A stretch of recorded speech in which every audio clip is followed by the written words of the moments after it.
Hi అండి అందరికీ welcome to my channel. ఈరోజైతే మేము నిమ్మకాయతో పులిహోర చేసామండి. నేనైతే నిమ్మకాయతో పులిహోర చేసిన మా పిల్లలు ఎంతో ఇష్టంగా తింటారు. నేను ఎప్పుడు ఇలాగే చేస్తాను. నిమ్మకాయతోని ఒక 2 నిమ్మకాయలు ఉంటే సరిపోతుంది. చూడండి ఎట్లా వచ్చిందో. ముందుగా అన్నం వండుకోవాలి. అట్లే మెత్తగా వండుకోకుండా కొంచెమే వాటర్ పోసి కొంచెం పలుకుగా ఉన్నప్పుడే స్టవ్ ఆఫ్ చేసుకొని ఒక గిన్నెలో తీసుకొని వేసుకోవాలి. మొత్తము ఒక 2 నిమ్మకాయలు రసం పిండుకొని అందులో పోసుకొని కలుపుకోవాలి. అన్నం అనేది ఉండలు లేకుండా మంచిగా మొత్తం కలుపుకోవాలి చేత్తోని. అలాగా కొంచెం చల్లారనివ్వండి, వేడిగా ఉంటుంది కదా. చల్లారిన తర్వాత చేయండి. కొంచెం పసుపు వేసుకోవాలి, కొంచెం ఉప్పు వేసుకొని అలా అంతా కలుపుకోవాలి పట్టేలాగా.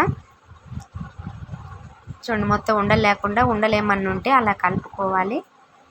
వేడి వేడి అన్నం కదా, కొంచెం కాలుతుంది. సో నేనైతే అట్లా చేసి పక్కన పెట్టుకోవాలి. ఇప్పుడు ఒక కళాయి తీసుకొని అందులో కొంచెం ఆయిల్ వేసుకొని పల్లీలు వేసుకోండి. పల్లీలు లైట్గా వేయించుకోవాలి. పల్లీలు అనేవి కొంచెం దోరగా వేగిన తర్వాతలా మొత్తం వేసుకొని కలుపుకోవాలి. నేనైతే పల్లీలు కొంచెం ఎక్కువ వేసాను, మా పిల్లలు ఇష్టంగా తింటారని. చాలా బాగుంటుందండి నిమ్మకాయతో పులిహోర. మనం చింతపండుతో టైం పడుతుంది కదా, ఇదైతే కొంచెం తొందరగా అయిపోతుంది కదా. పిల్లలకి బాక్స్లో పెట్టాలన్నా ఇదైతే సింపుల్ ప్రాసెస్ అండి, అంత కష్టపడాల్సిన అవసరం లేదు. పల్లీలు అనేవి వేగిపోయినాయి. ఇప్పుడు అందులో వేసేసుకోవాలి. చూడండి దోరగా వేయించుకోవాలి పల్లీలు. ఇప్పుడు ఎండుమిర్చి ఒక 5-6 వేసుకోవాలి అందులోనే, అదే ఆయిల్లోనే. ఒక 2 పచ్చిమిర్చి వేసుకోవాలి. వేసుకొని దోరగా వేయించుకోవాలి అవి కూడా. చూడండి అట్లా వేయించుకోవాలి. మనకి ఎండుమిర్చి వేసిన తర్వాత మంచి టేస్ట్ వస్తుంది. ఇప్పుడు శనగపప్పు వేసుకోవాలి, కొంచెం జీలకర్ర వేసుకోవాలి, మినపప్పు వేసుకోవాలి. మొత్తం కొంచెం వేగనియాలి.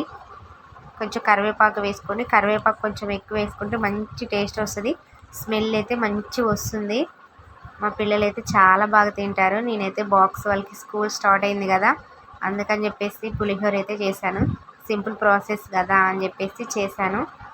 కొంచెం జీలకర్ర వేసుకోండి. జీలకర్ర ఫస్టే వేస్తే మనకంత అడుగంటి మాడిపోతుంది జీలకర్ర. అందుకని చెప్పి నేను అన్నీ వేసిన తర్వాత జీలకర్ర లాస్ట్లో వేస్తాను. ఇప్పుడు మనం పోపు పెట్టుకున్నది మొత్తం అందులో వేసేసి అలా కలుపుకోవాలి. గంటెతో కలపండి, చేతితో కొంచెం కాలుతుంది కదా, గంటెతో కలుపుకోండి. చూడండి నిమ్మకాయ పులిహోర అయితే రెడీ అయిపోయింది. నా వీడియో మీకు నచ్చినట్లయితే లైక్ చేయండి, సబ్స్క్రైబ్ చేయండి. బాయ్.